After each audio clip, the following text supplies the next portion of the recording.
নমস্কার বন্ধুরা, আমার চ্যানেলে আপনাদের সকলকে স্বাগত জানিয়ে আজ চলে এসেছি একটা সম্পূর্ণ নিরামিষ রেসিপি নিয়ে।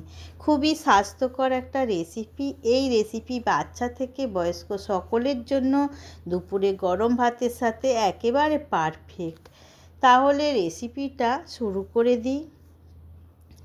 এত কম তেল ঝাল মশলায় যে এত সুন্দর একটা রেসিপি বানিয়ে ফেলা যাবে তা আপনারা না বানালে কিন্তু বুঝতেই পারবেন না। আমি 100 গ্রাম ছোলার ডাল ভিজিয়ে রেখেছিলাম 5 থেকে 6 ঘন্টা আগে।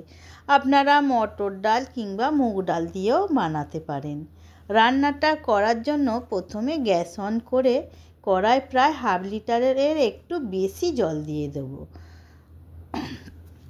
ওই জলের মধ্যে দিয়ে দিতে হবে স্বাদ অনুযায়ী লবণ, অল্প হলুদ গুঁড়ো আর আধ ভাঙা করে গুঁড়িয়ে রাখা কাঁচা মৌরি 1 চামচ ও কাঁচা লঙ্কা বাটা 1 চামচ।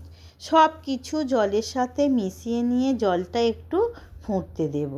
ততক্ষণ ডালটা বেটে নেব একটু আদা ও কাঁচা লঙ্কা দিয়ে।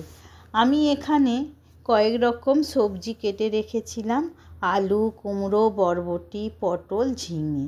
সবজিটা নিজেদের পছন্দ মতো নেবেন। জলটা ফুটে উঠলে সব সবজি কড়ার মধ্যে একে একে দিয়ে একটা ঢাকা দিয়ে দেব। প্রায় 4 থেকে 5 মিনিট সেদ্ধ হতে দেব।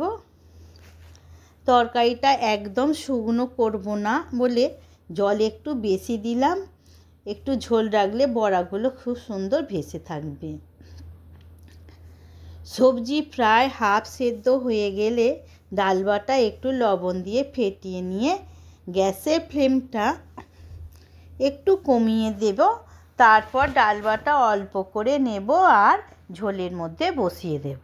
একটু ছাড়া ছাড়া করে দিতে হবে যাতে গায়ে গায়ে লেগে না যায়। 2 থেকে 3 মিনিট ফোটার পর দেখুন বড়াগুলো কি সুন্দর সেদ্ধ হয়ে গেছে।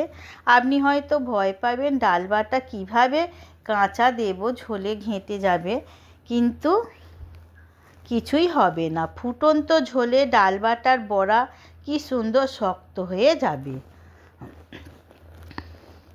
তারপর শুকনো লঙ্কা আর একটু জিরে সর্ষের তেলে ভেজে নিয়ে তরকারির মধ্যে দিয়ে দিলাম আর একটু নেড়ে চেড়ে নামিয়ে নিলাম। ব্যাস, খুব কম সময়ে সহজ পদ্ধতিতে তৈরি হয়ে গেল একটা হেলদি রেসিপি। প্লিজ বন্ধুরা, আমার এই রেসিপি যদি আপনাদের ভালো লাগে তাহলে আপনারাও একবার বানিয়ে ফেলুন আমার রেসিপি ফলো করে।